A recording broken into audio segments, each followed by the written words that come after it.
श्री गुरुदेवाय नमः। आप सभी को हमारा सादर प्रणाम। आज हम अद्भुत आश्चर्यजनक किंतु सत्य इस पुस्तक की 13वीं भाग को सुनने वाले हैं, जिसका नाम है चुटकियों में हुआ ब्लड कैंसर का इलाज। तो आइए परम पूज्य गुरुदेव जी, वंदनीय माता जी और माँ गायत्री को हम हृदय से प्रणाम करते हैं और इस भाग को आरंभ करते हैं। वर्ष 1986 के प्रारंभिक दिनों में शांति कुंज से थोड़ी दूर रायवाला छावनी के सैनिक आवास में मैं अपनी बीमार पत्नी श्रीमती उर्मिला लाल के साथ रहता था। रांची के एक वरिष्ठ चिकित्सक डॉक्टर रमन और कैंसर रिसर्च इंस्टीट्यूट की रिपोर्ट के अनुसार उन्हें ब्लड कैंसर था, जो दुनिया के लिए आज भी लाइलाज बीमारी है। चिकित्सकों की एक ही राय थी कि उनकी मृत्यु 6 माह के अंदर निश्चित है। इसलिए मैं उन्हें अपने पास रायवाला में ले आया था। दिन में 2 बार उन्हें 106.4 डिग्री ताप का बुखार चढ़ता था, जो किसी भी दवा से थमता नहीं था और लगभग 2 घंटे रहता ही था।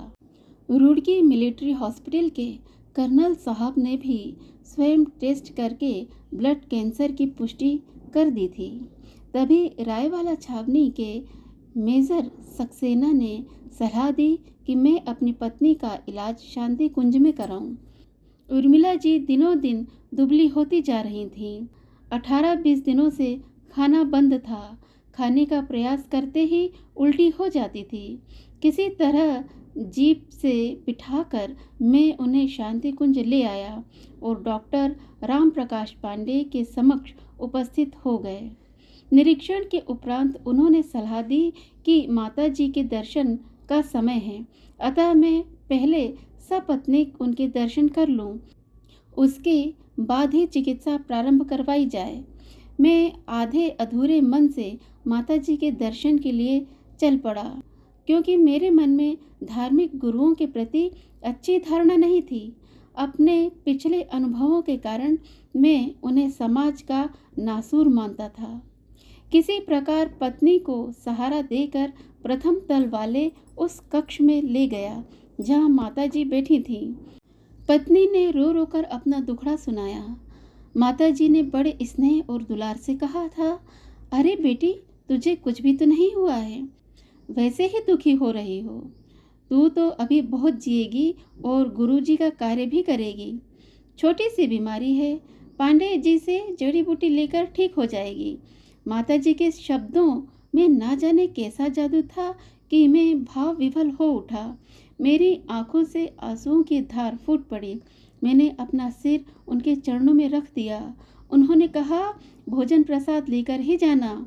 उस समय ऊपर ही भोजन की व्यवस्था थी। पता नहीं कैसे पत्नी ने भी आधी कटोरी खा ली। डॉक्टर पांडे जी के पास आने पर उन्होंने एक दवा खिलाई और कुछ देर बैठने को कहा। 10 मिनट बाद मेरी पत्नी को ढेर सारी उल्टी हुई। उल्टी इतनी बदबूदार थी कि जैसे कोई जानवर मरकर सड़ गया हो। पास खड़े एक व्यक्ति ने हाथ मुंह धुलवाया और अपने हाथों से फर्श की सफाई की। मैं सेवा भावना की इस रूप से परिचित नहीं था। सोचा कोई सफाई कर्मचारी होगा। मुझे बाद में पता चला कि सफाई करने वाले सज्जन उड़ीसा से आए हुए एक MBBS हैं, जो आदरणीय पांडे जी से आयुर्वेद की शिक्षा प्राप्त कर रहे हैं। मैं पत्नी को वापस रायवाला ले गया। वहाँ चिकित्सा प्रारंभ हुई और पहले ही दिन बुखार 102 डिग्री से अधिक नहीं बढ़ा। दूसरे दिन केवल 101 डिग्री तक रहा और रात्रि के 2 बजे के आसपास पत्नी ने मुझे जगाकर कहा कि मुझे खाने को चाहिए, भूख लगी है। डॉक्टर की सलाह के अनुसार मैंने एक सेब के 4 टुकड़े किए, आधे गिलास पानी में उबालकर जूस को ठंडा करके पानी दे दिया। सेब का जूस पीकर उन्होंने कहा कि वह रोटी खाएंगी।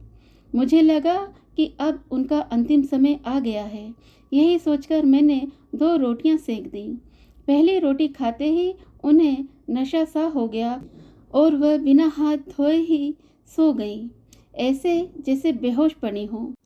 सुबह 4:30 बजे मैंने बाबूजी अर्थात राम प्रकाश पांडे को फ़ोन कर सारी बातें बताईं। पिता की तरह थोड़ी डांट सुनने को मिली और निर्देश हुआ कि यथाशीघ्र पत्नी की नींद खुलते ही शांति कुंज ले आऊं। शांति कुंज पहुंचने पर उन्होंने पुनः उर्मिला जी का निरीक्षण किया, दवाइयां बदल दी और मुझे विशेष निर्देश दिया जो खान पान और चिकित्सा से संबंधित थे। उन्होंने कहा, ठीक से देखभाल करोगे तो 10 दिन में 15 किलो वजन बढ़ जाएगा और शरीर में नई जान आ जाएगी। नकारात्मक सोच में डूबा हुआ मेरा मन अपने आप से कह उठा, वाह, बड़ा डॉक्टर आ गया। 10 दिनों में 15 किलो वजन बढ़ेगा। मुझे क्या पता था कि महाकाल के इस घोंसले में जड़ चेतन सभी केवल उन्हीं की आज्ञा का पालन करते हैं। उनके शिष्य जो कहें वैसा ना हो, यह असंभव है। 10 दिनों के बाद मैं जब पुनः जांच कराने आया तो पाया गया कि मेरी पत्नी का वजन था 54 किलो। उस दिन वह स्वयं सीढ़ियां चढ़कर वंदिनी माताजी के पास आशीर्वाद लेने गई। 6 महीने की चिकित्सा के बाद जब पुनः मिलिट्री अस्पताल रुड़की में कैंसर का टेस्ट कराया गया तो रिपोर्ट देखकर कर्नल साहब देर तक मेरी पत्नी को आश्वासन की दृष्टि से देखते रहे। रिपोर्ट में कैंसर का नामो निशान नहीं था। इस घटना को 24 वर्ष बीत चुके हैं। आज भी सब कुछ सामान्य है। वंदिनी माताजी की अनुकंपा से मेरी पत्नी का उत्तम स्वास्थ्य आज भी आसपास ही महिलाओं के लिए एक उदाहरण है। प्रस्तुति भास्कर प्रसाद लाल, साधनगर, पालम कॉलोनी, नई दिल्ली। तो आज के लिए केवल इतना ही। इसके आगे हम फिर मिलेंगे इसके अगले भाग को लेकर, जिसका नाम होगा और वह तबादला वरदान बन गया। तो ऐसे हैं हमारे पूज्यवर गुरुदेव, ऐसे हैं हमारी वंदिनी माता जी। कई बारी तो वो अपने भक्तों के या अपने बच्चों के कष्ट अपने स्वयं के ऊपर ले लेते हैं और उनकी रक्षा करते हैं। जैसे माता पिता अपने संतान की रक्षा के लिए उनके सारे कष्टों को सहन करने के लिए तत्पर होते हैं। तो पूर्ण श्रद्धा और भावना से आइए हम पुनः जाने से पूर्व परम पूज्य गुरुदेव जी, वंदिनी माता जी और माँ गायत्री को हृदय से प्रणाम करते हैं। उन्हें शत शत नमन करते हैं, बारंबार उनके चरण स्पर्श करते हैं और उनसे ये प्रार्थना करते हैं कि हमारे घर, हमारे परिवार पर आने वाली विपत्तियों को भी वे दूर करें और हमारी रक्षा करें।